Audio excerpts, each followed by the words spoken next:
Ladies and gentlemen, good day, and welcome to the Tube Investments Q3 FY25 earnings conference call hosted by IIFL Capital. As a reminder, all participant lines will be in the listen-only mode, and there will be an opportunity for you to ask questions after the presentation concludes. Should you need assistance during the conference call, please signal an operator by pressing star then zero on a touch-tone phone. Please note that this conference is being recorded.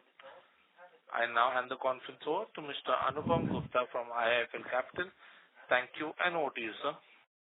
Yeah, thanks, Nico, and welcome everyone to the 3Q FY25 results conference call for Tube Investments. From the management, we have Mr. Vellayan Subbiah, Executive Vice Chairman, Mr. Mukesh Ahuja, Managing Director, Mr. A.N. Meyyappan, Chief Financial Officer, Mr. Jalaj Gupta, CEO, TICMPL, Mr. Gopalakrishnan, CFO, TICMPL, Mr. Shivdeep Singh Jammu, Division Head for TPI, Mr. Sivakumar, Division Head for Metal Form Product Business, and Mr. U. Rajagopal, Division Head for TICL. To start off with, I'll hand it over to Mr. Vellayan Subbiah, and post that we can move over to the Q&A. Over to you, sir. Thanks, Anupam, and good morning, everybody. I'll just go through results for the quarter. It's been a fairly flat quarter. Revenue in Q3 was at 1,910 crores compared to 1,898 crores for the same period last year. The profit before tax was at 212 crores as against 210 crores in the same period last year. ROIC for the quarter was 43% compared with 54% in the previous same year period. And free cash flow for the quarter was 70 crores. In terms of each of our businesses, the engineering business had revenue of 1,212 crores compared with 1,229 crores in the corresponding quarter. The PBIT was at 156 crores as against 153 crores in the corresponding quarter.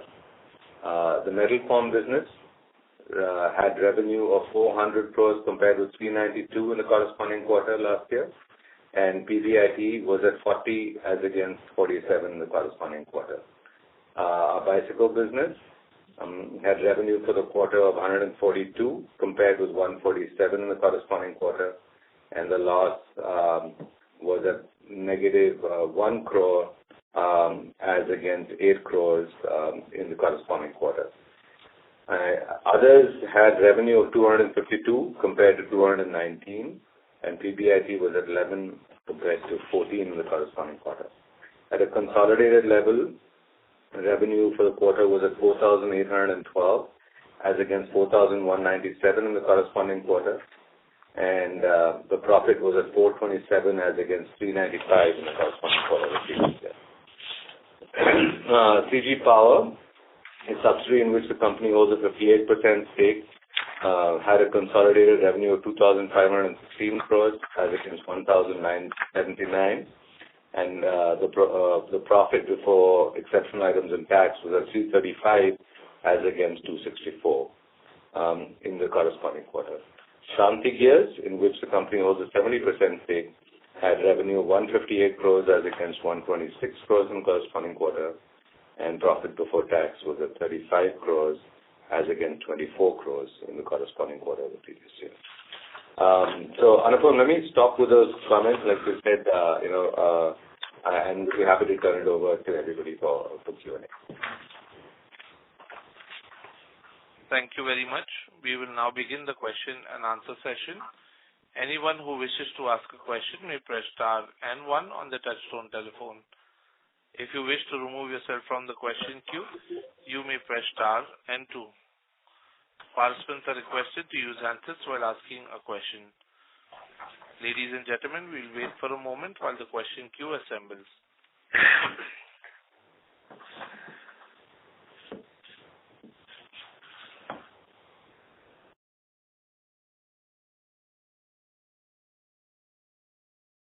The first question comes from the line of Nirmam with Unique PMS. Please go ahead. Yeah. Hi, sir. Thank you for the opportunity. So my question is, we have seen that the market leader in EVs has shifted the entire scooter portfolio in chain. So are we present in this market? And do any of our OEM customers also plan to shift the EV scooters to the chain drive? So as of now, we are at a development stage, which maybe, let's say, even IC scooter earlier as well as EV scooter is not using the chain both. But however, there is one OEM which is working for converting the belt into the chain, but there is an initial stage of development today. Okay.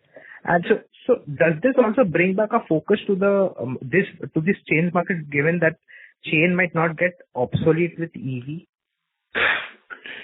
Yes, it will not get obsolete because motorcycle growth continues. At the same time, maybe the replacement cycle, maybe even if we consider about 2 to 3 years for chain replacement, there is a huge population of vehicles available in the aftermarket area. So we don't think at all the chain market is going to get obsolete.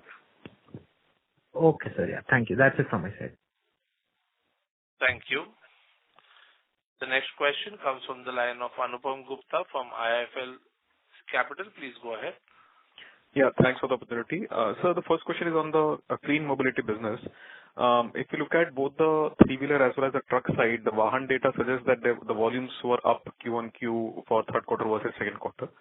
But the revenues have seen a decline Q1Q, 146 crore going to 127 crore. So what explains that difference in the revenue side of it? Yeah. So our volumes I'll talk about the three-wheeler business. Our volume for Q3 were the same as our volume for Q2, whereas at TIV, there was an increase of about 19%. And this increase was primarily on account of festive season like Diwali, etc., where the impact is more in the north and the west states, whereas our stronghold in terms of the market presence is more in the south states. So we held on to our market share in the south states, and that explains as to why our growth was not in line with the growth of the TIV, which was led primarily by the north and the west states. This is on the three-wheeler business, but our volumes were the same for Q2 versus Q3. As far as the truck business is concerned, against 42 trucks which were commissioned or delivered in quarter 2, we were able to do 36 numbers in Q3. So combination of these two explains the drop in the top line for Q3 vis-a-vis Q2. Understand. Okay. And what would this be the main reason why the losses would have also gone up, or losses also has a component for the new launches which are coming up? Yeah, this is Gopalakshman. Basically, in three-wheeler business, the PM E-Drive, the incentive benefit got reduced. Earlier, in Q2, it was 50,000 per vehicle. As the quantum of the eligible vehicle limit got exhausted, industry per se, I'm saying. There was a reduction in incentive benefit by 25,000 rupees per vehicle. So it was having some impact. The second one is, we have commissioned China Tech Center in Shenzhen. So, basically, there is a technical service fee which is, absorbed, part of the product development expenses. And in case of tractors and, smaller commercial vehicles, basically, we are in the process of, commercializing the operations, and we are getting to start up production kind of mode. And, since the manpower is being ramped up in both the businesses, there was an increase in fixed cost to that extent. And, our product development spend also has gone up between Q2 to Q3. Okay, understand. And just continuing on the small commercial vehicle, and I think that you also launched the cargo variant in the Bharat Mobility Show. How soon should we see this at the dealership level for these two new products? So the plan is that in quarter 4, both small commercial vehicle as well as the cargo, the super cargo, we will be seeding in the market in quarter 4. The full-fledged commercial sale we will begin from April of 2025. Okay, understand. Fine, this is helpful. So the second question is on the metal form product business. What we see there is that the margin trajectory has been pretty weak for this business compared to what we were doing, let's say, 3-4 quarters back. So what is driving the correction in margins for the metal form product business, especially since railways anyways was missing for the last many quarters also? So what's the trend there?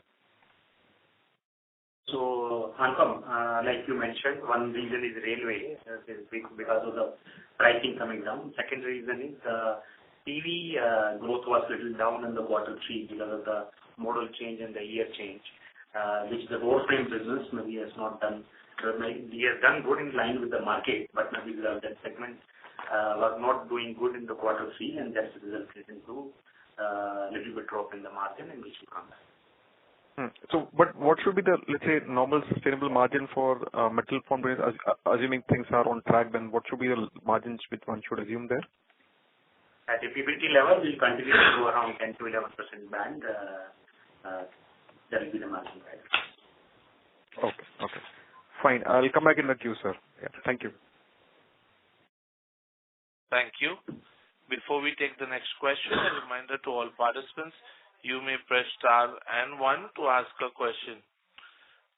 The next question comes from the line of Abhishek Ghosh from DSP. Please go ahead. Yeah, hi, sir. Thanks for the opportunity. So just in terms of the engineering division, the top line has been fairly muted. Is it because of the correction in the metal prices, or has the volume also been muted? And also, if you can help us understand on the exports piece, given the overall challenges that one is seeing in the overseas economy, is that also impacting our exports volumes and revenues? So as on Q3, the impact of the exports volume, and which will continue to do whatever engineering division was doing, close to around 19 to 20% of the exports. So that momentum continues. But going forward, maybe let's say seeing the uncertainty and all those things, maybe environment is volatile, and we'll see. But as of now, maybe as far as engineering division is concerned, we enjoy a good relationship with all the OEMs. So we expect that to continue. Okay. So then what's the reason for this muted performance? Is it more led to lower domestic volumes, or is it a function of metal prices? How should we look at the overall? It is a function of the metal price. Okay. So in volume terms, you would have still seen healthy growth. Is that a right assumption, sir? Yes, we have grown in the volume terms around 7 to 8%. Okay. Thanks. So just in terms of the EV part of the business, from a 3-year roadmap, while you may have some market shares in mind, but in terms of your own assessment, you think, is it a combination of both margin improvement and market share, or is there a more focus on getting the market shares for the first 2-3 years and then indigenize and then get to profitable route? If you can just help us articulate from a 3 to 5 year perspective. Thanks. Initially, since all the 4 businesses are in their initial stage of product life cycle, of course, the focus would be more on improving the market share and the numbers, with a definite eye on the margins as well. But between the two, the focus would be more on improving our presence in the market and penetration, because it's a market which is evolving. And there is continuous aggressive work which is going on to improve our realization in the market, and also to look at reducing our BOM cost as well. So, which is a time-taking process, but initial focus would be to improve our numbers and market share. And just to add, I would say that ideally, with the 2 products that are already in the market, we'd like to at least get to operating break-even in the next financial year. And obviously, kind of the other 2 products will still require investment. Okay. That's helpful. Thanks. Sir, we have also seen a fair amount of increase in the depreciation in the current year. So if you can help us with the capex that's incurred in 9 months, and for maybe for FY25, how should we look at the capex? You are talking about the standalone? I'm talking about the standalone business. Yeah. Standalone, as of December, we have done 295 crore of capex. The question is in the increased depreciation and other things. Yeah, depreciation is because of the higher capex only. We have also invested in Nashik and Felton, and Nashik has started depreciation right now in this quarter, and that's a major reason for the increase in the depreciation. And Nashik, which product? It's CRSS product, steel strips. So obviously, kind of a lot of the capex has been in the engineering business. And they're kind of, as demand picks up, we will basically, and those businesses start to scale, we will see growth in that business. Got that. Revenue growth and margin growth. Okay, so you have that visibility, and that's why you're investing now, because you are seeing that whenever things pick up, you want to be ready for that. That's the way to look at this business. Yes, and obviously kind of one of the things we've started to do in each of the businesses is regionalize more. So when Mayappan talks about steel strips, we basically now are, the same business that we had, the same manufacturing capability we had in the south, we've now moved that to the west. And similarly, so basically in tubes now we have presence in the north, west and south. And so basically we want to kind of have regional presence to reduce logistics costs and therefore improve margins a bit on each of the products. And also our ability to serve customers quicker, basically because we're of the proximity to them. Got that. Okay, sir. Thank you so much and wish you all the best. Yeah, thank you. Thank you. Thank you.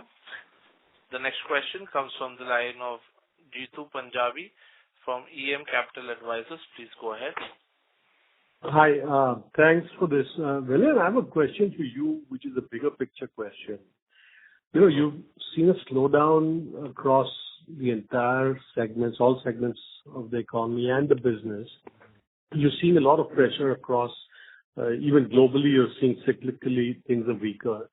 How do you read it in terms of what are the things that you would be doing to neutralize it, to differently, and kind of think through how do you navigate the next 12 months in your mind, and what would you do differently?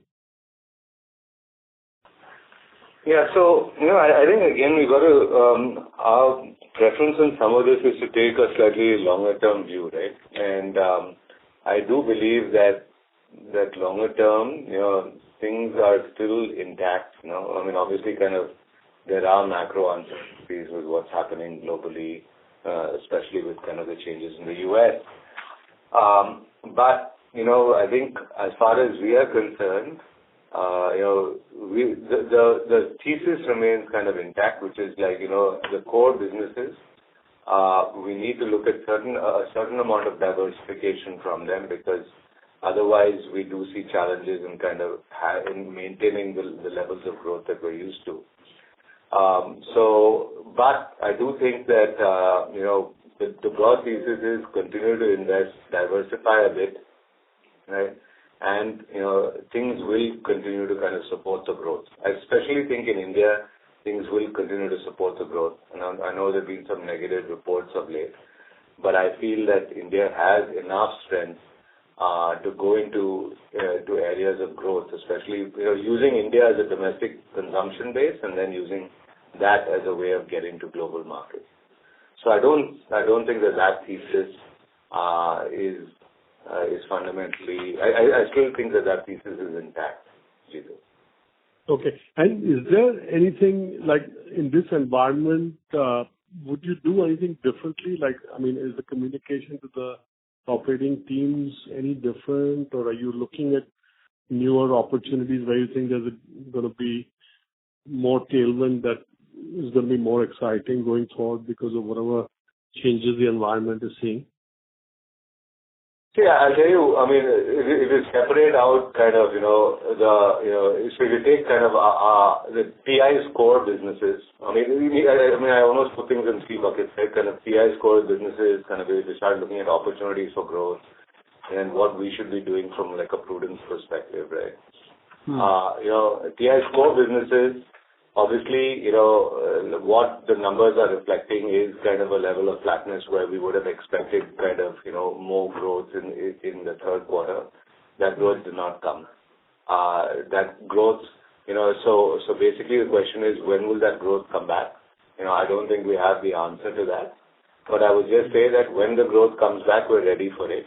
Now, so from that perspective, kind of, I always think that timings for expansions can never be perfect, but the important thing is that we kind of have, expansions in the ground now on the engineering business, which will be able to kind of make use of that growth when it comes back.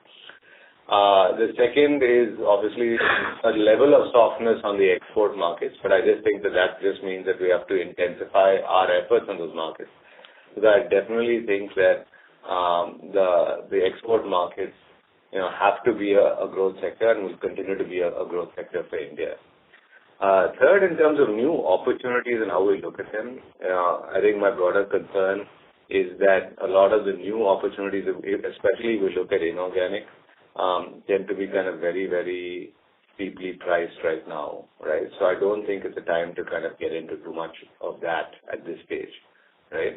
Because of kind of the pricing of kind of where most opportunities or assets are today. So I don't know if that covers broadly.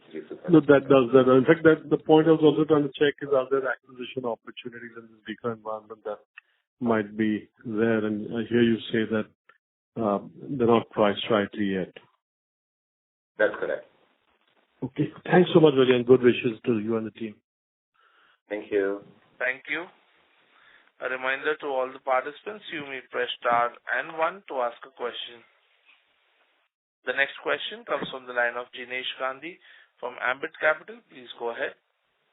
Hi, sir. Continuing on the export side, so given that there are talks of increased tariffs in US, can you first talk about what is our exposure of exports to US, and secondly, how do we see this opportunity from the US market perspective, given currently India at least is not part of those tariffs being put on. So how do you see that opportunity? So maybe particularly as a company, we do about 35 to 40% exports to the US market, and but the relationships are a little longer. Maybe half of those relationships are with the OEMs, which requires a long product cycle for the approvals and all those things.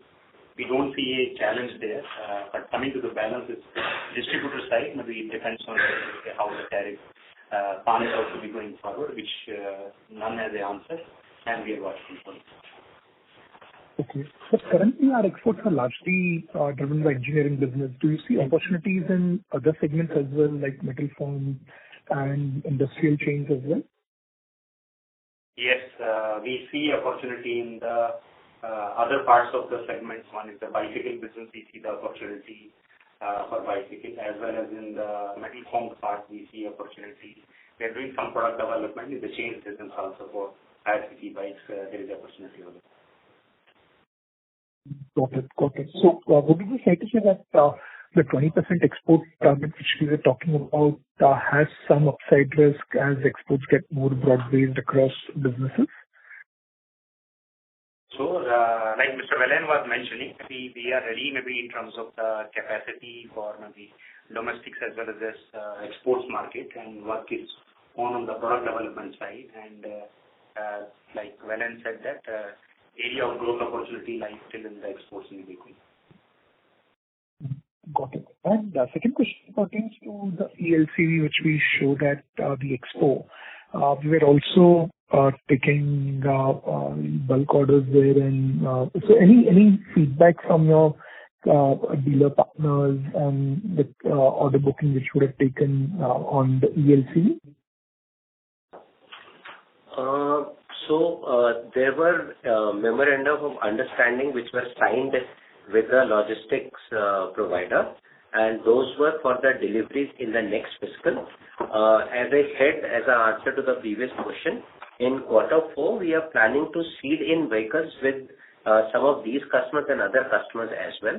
So it is right now premature for any feedback on the product is concerned, but as far as the overall appearance, aesthetics, and the looks of the product is concerned, from Auto Expo, we have got a very, very positive response from all the stakeholders, from customers, financiers, dealers, and even the competition as well. Okay, but any quantum of MOUs signed in terms of number of deliveries which planned for FY26 based on the MOUs? It will not be. It will be premature to comment on that. But we have a decent number of MOUs which has been signed. Got it. Okay, that's all from my side. Thank you. Thank you. A reminder to all the participants, you may press star and one to ask a question. The next question comes from the line of Rushabh from RBSA Investment Managers. Please go ahead. The first thing I just want to understand, we are expecting some certifications in the medical devices for the export market. What is the status and what is the expected growth trajectory here? I think it's slightly below what we were expecting earlier. So it is because of the name change of the company, which has taken a quarter or two extra. We expect that entire CE certification to get over by Q4, and after that we expect a good growth because customer relationship while the CE certification is happening, it is already getting built up parallelly. So we expect that to give us good growth credentials going forward. And my second query was to Mr. William. I just want to understand from your end, what is the reason for the acquisition of this Uber Group through this private investment arm rather than any of the listed entities? And my related query was, what is the framework to decide what type of businesses or sectors would be done to the private arm versus the listed entities? Just a broad thought process. Yeah. So I think the broader way to look at it is one of business platforms, right? Which is, if a platform is in a totally new segment, then it will not make sense to kind of do it in one of the public entities that are basically, so for example, I would see, TI is kind of TI was predominantly kind of auto, and then we have some industrials in it. But when we look at an area like inks and chemicals, which is totally process driven and kind of chemistry driven, it doesn't fit in any of the existing platforms today, neither is it in Chola. So if it's a new business platform, we will do it outside of the listed companies. But if it's something that is in the existing platforms, then we will do it within the platform. So would the promoter family have sufficient bandwidth, given your full involvement in the listed entities? So is that not a concern? Given you might acquire more entities in the private arm as well. So how do you see this? Yeah. No, absolutely. I think the bandwidth question has always been asked. I think, in all honesty, the bandwidth question was asked, even when we kind of, were growing one company at a particular pace. Then it became 2, then it became 3. But I think that even, if we don't grow from a leadership perspective, it's basically the opportunity that the country offers today, right? That, that there is that level of growth. And if you believe that, we are growing as leaders, then we have to be able to handle additional bandwidth, right? That's part of the process of growth. Okay, sir. Thank you. And obviously, what we've done at that point, if you look at how we started, at one point, I was running Chola or I was running TI. Now each of the businesses have their own CEOs. And we have a whole structure to basically kind of support the level of growth that we aspire to. That's very much helpful. Thank you. Thank you. A reminder to all participants, you may press star and one to ask a question. The next question comes from the line of Salil Desai from Marcellus Investment Managers. Please go ahead. Thank you. Hi, gentlemen. My first question is on the three-wheeler volumes which were impacted by the subsidy regime undergoing some changes in the quarter. Now, given where we are in terms of sir, visibility. Sorry to interrupt you, sir. Sir, may I request that you use your handset, sir? Your audio is slightly muffled, sir. All right. I hope it's better now. Yes. So my question is, on the subsidy regime change which kind of impacted the three-wheeler volumes. So given where we are today in terms of visibility on availability of some of these subsidies, where do you see volumes, say the next 12 months or so? And related to that is, where would you see profitability if there are production costs going up because of fewer subsidies? So any visibility on these two aspects? The subsidy part which Gopal mentioned was to the answer on the profitability. But as far as the three-wheeler volumes are concerned, the electrification of the three-wheeler market is improving with every quarter is the data that we have. April to December, about 25% of the total three-wheeler passenger market is what it is, electrified or, what gets sold is electric. So we see a very positive upside in terms of the electric three-wheeler, both passenger as well as the cargo is concerned. And as regards our plans, we have also aggressive plans both in the passenger segment as well as also in the cargo segment, which we will seed in Q4 and scale up our volumes in starting April on. Right. And how does the profitability get impacted given whatever changes you would see the subsidy regime goes through? Yes. So that would be a challenge industry-wide, not only for us. Broadly, what we look at again, right, is what I think what we are targeting in the next financial year is to see if we can get to operational break-even in that business. And this target is irrespective of whatever the external, in the sense the subsidy regime would be. That's correct, right? So we're already kind of beginning to understand and factor in what we think we will get off the subsidy, because that's very clear for three-wheelers. Right. And then basically make our plans around that, both in terms of volume planning and what we need to do on the cost side to deliver on it. Got it. Secondly, on this China tech center, if you could, throw some more light on what the plans are, and if maybe an example with where this could benefit you in terms of whether it is. Yeah. So I think it's a very early investment at this stage. So it's too early to kind of even figure out, so it's an early investment at this stage.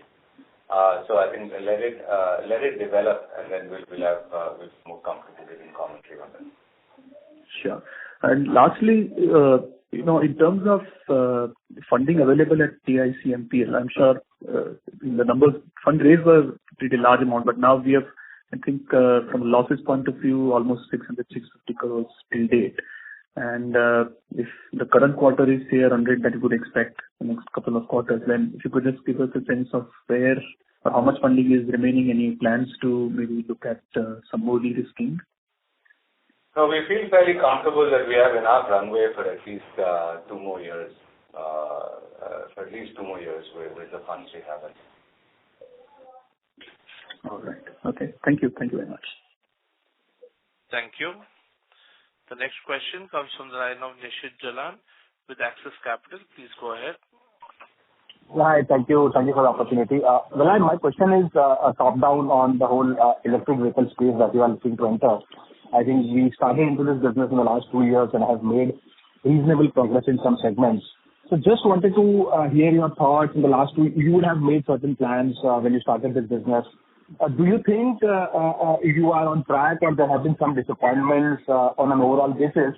And still wondering, trying to understand what is the right to win of Tube in this business, right? Because incumbents have now started, even in the two-wheelers, we have seen that happening now. In three-wheelers also, I think Mahindra, Bajaj and all are doing fairly well. So just wanted to understand what is the right to win for Tube, or why will Tube succeed? What will make Tube succeed in these segments? Yeah, so some thoughts around this one. Thank you. Yeah, so first on overall direction, right? Kind of when we started, what we said is we'd like to deliver $1 billion in revenue by 2029, and I still believe that and profitable, right? So basically what we said is kind of a profitable $1 billion in revenue by 2029. I do believe that thesis is still very much intact. And I do believe that we'll be able to deliver that. Second, in terms of your question on kind of, how will we be able to compete? Honestly, I think that the market is just beginning to play out. We're still in very early days in terms of how the market will play out. You talked about three-wheelers, and so broadly the way I look at it is, if you take the heavy truck, for example, at this stage there is no other player that basically has that product in the market today, and I believe that we'll have at least another year of kind of being the only player. So we will have the chance to basically develop a good starting position. But I actually think even what's happening in three-wheelers is encouraging, because of the percentage of the market that's moving, and that starts happening when 2 or 3 players get into the segment. right? So basically, there I would say that, we have to, and we are aspiring to particular kind of market share that we will get to in that product. And I do think that, because obviously kind of the incumbents have an advantage in terms of, the presence and geographic presence in terms of dealerships and distribution. But I do feel that, we will be able to overcome that and get to kind of our stated internal, market share target. Though it will still take, so we'll get to a certain percentage of that target in the next financial year, and then perhaps get to target kind of in the financial year after that, right? So that's 26, 27. But we've always taken a long-term perspective to this. And I do feel that the thesis is totally intact from that perspective as well. Okay, thank you. Just one follow-up here. I think a few quarters back in the ConCall, you did highlight that right now you are doing more of an assembly, and over a period of time, the idea is to build R&D capabilities in the battery pack and some of the other components. So just wanted to understand, where are we in that journey? How have we increased our R&D team? Any particular components where you think we have started to build in-house capabilities, especially on the BMS battery pack? Any of these components where you are very close to getting them in-house? Yeah, so just to give you a sense now, we have over 250 people in R&D. And to start, just talk about components and what we're beginning to do at a component level. So for pretty much for the truck, and I would say for the truck, all battery packing is basically going to be done in-house. And, for the small commercial vehicle as well, we're going to do batteries in-house for ourselves, battery packing in-house for ourselves. So that process has started. But I think the more relevant thing is what happens at the component level. And we've now taken a 2-year path to basically where we believe that a lot of the control units, right, whether it be MCUs, the VCUs, the telematics, a lot of that, will be developed. We will have our own capability. So the development process for that has started. And I do believe that that's going to be a significant advantage, because once you get to your own capability there, both on the hardware and software front, both from a cost perspective, because those components are significant in terms of the BOM, and from a market advantage perspective, having your own capability there will be a huge differentiator. Thank you so much, and all the best. Thank you. Thank you. The next question comes from the line of Prolin Nandu with Edelweiss Public Alternatives. Please go ahead. Hi, Velanji. Thank you for giving me this opportunity. A few questions from my side. The first is, while you mentioned that on, let's say, TIC and some of the inorganic growth opportunities, valuations are quite expensive. But when we look at the TI2 part of our business, do you think in, let's say, next couple of years, you want to focus on scaling up the business where you have already seeded some investment into, or we will hear something in some of the new segments as well? And within that investments which you have already seeded, which is the business which you are most optimistic on in terms of the size and profitability part? Yeah. So first off, I think what you stated was correct. Was a lot of the focus is going to be on growing the existing businesses that are part of TI2. But I think in terms of your question on which one are we most optimistic about, I'd like to say that, we're fairly optimistic about all the businesses. Obviously, they'll have different growth rates, right? And kind of, I would say, so there you have TI Clean Mobility that is further along on that growth journey. And that's why I said that, it becomes quite important for us to look at achieving that operational break even on a couple of businesses there. Because then that gives us further impetus to push it into the next level of growth. But, obviously, we're fairly optimistic for all the businesses going in. Sure. Thank you. And on the investment side, right, as to how you decide between your public companies and your private arm. And in the past also, you have answered this question that, let's say if we talk about investments or how you will see new businesses in your listed companies, it would be more on a capabilities of those companies and then also on a case-to-case basis. Anything changes, Vellayan, on that part, or it still remains the same? And is it the case that right now, maybe in the segments where Tube want to probably enter into, whether it comes to inorganic part, things are expensive, and in, let's say, a CG Power, maybe there the visibility of near term in terms of investments are slightly more than Tube. Is that a fair way to look at things, or that's not a right assessment? No, I think you already came back to you answered it a bit in terms of saying that, like right now the focus is more on the TI2 part, right? Kind of from TI's perspective.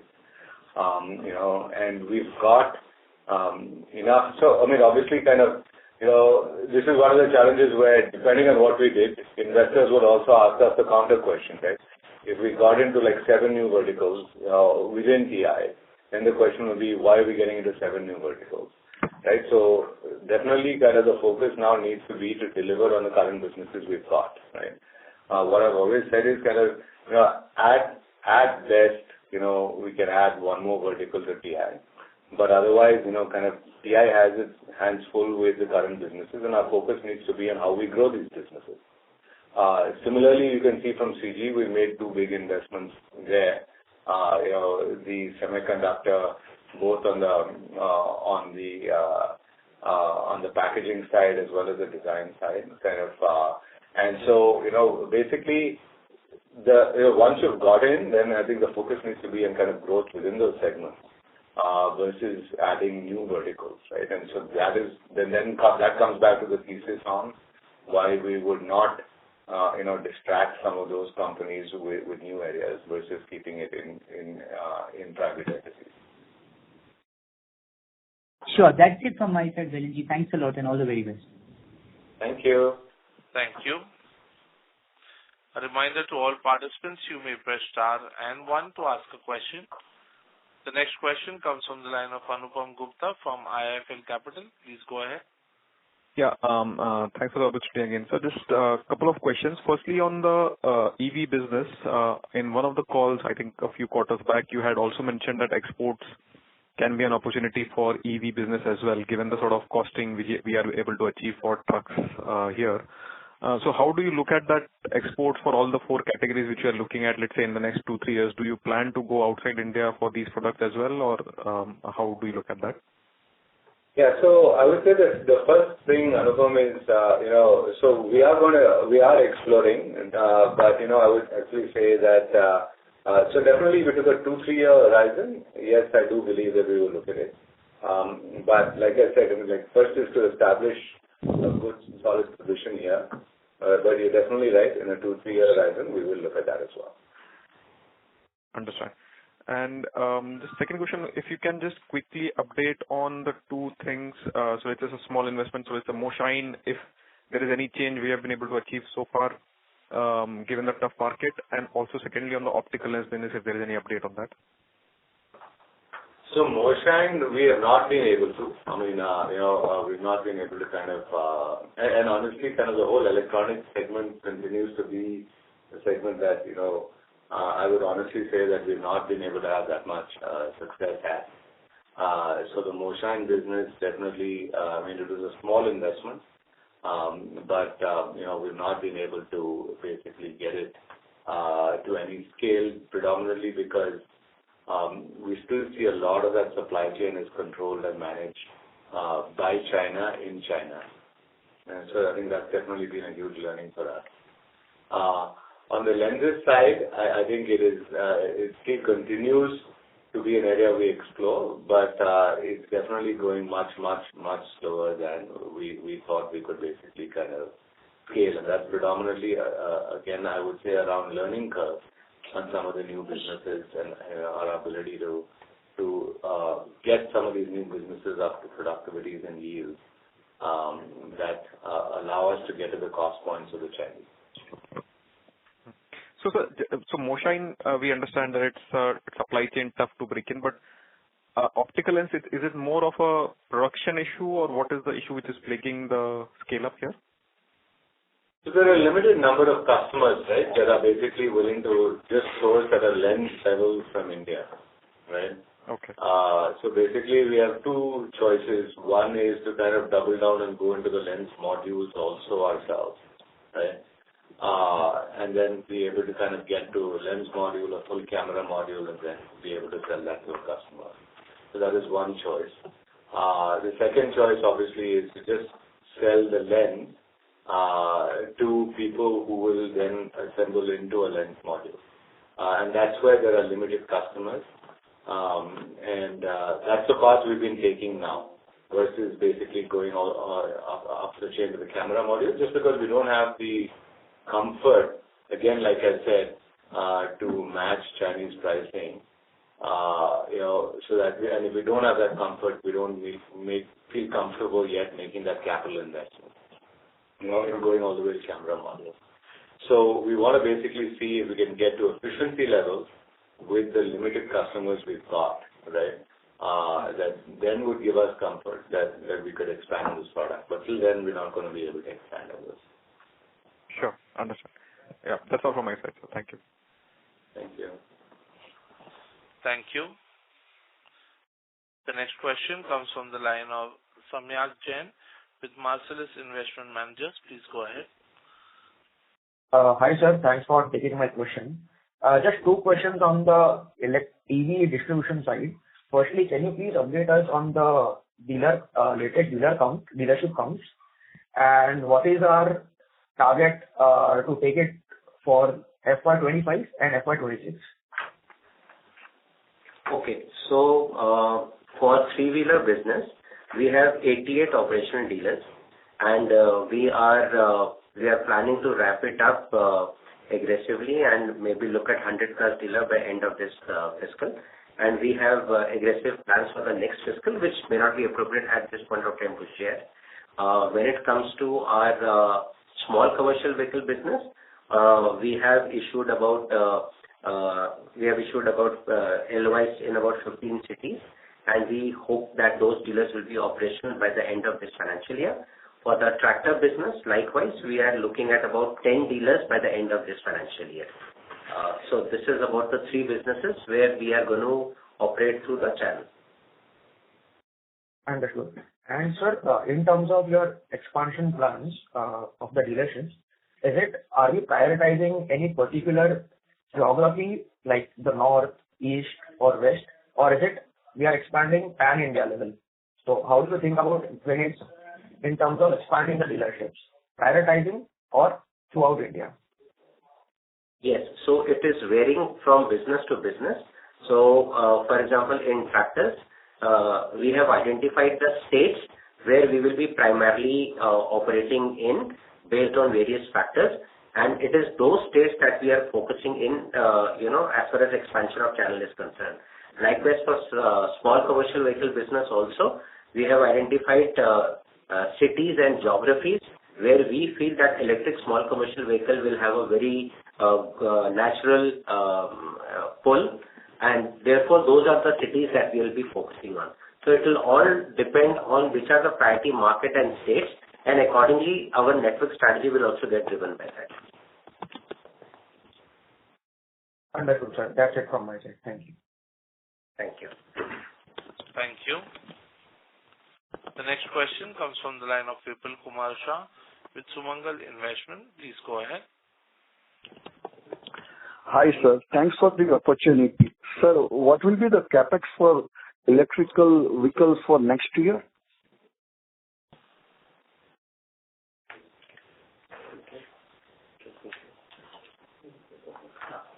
We are looking at close to 300 crores kind of a capex across all the, four businesses. Across all the products?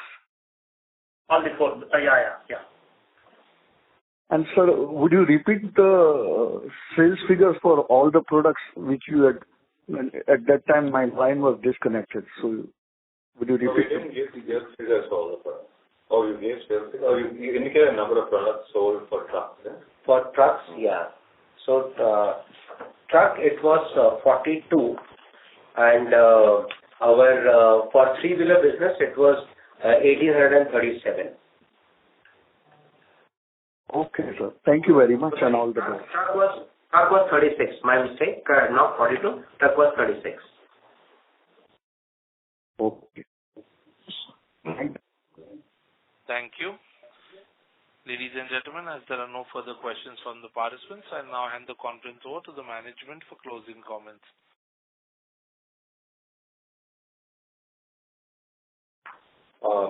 I think from our perspective, we, nothing specific from our side. So thank you. Thank you. On behalf of IIFL Capital, that concludes this conference. Thank you for joining us, and you may now disconnect your lines.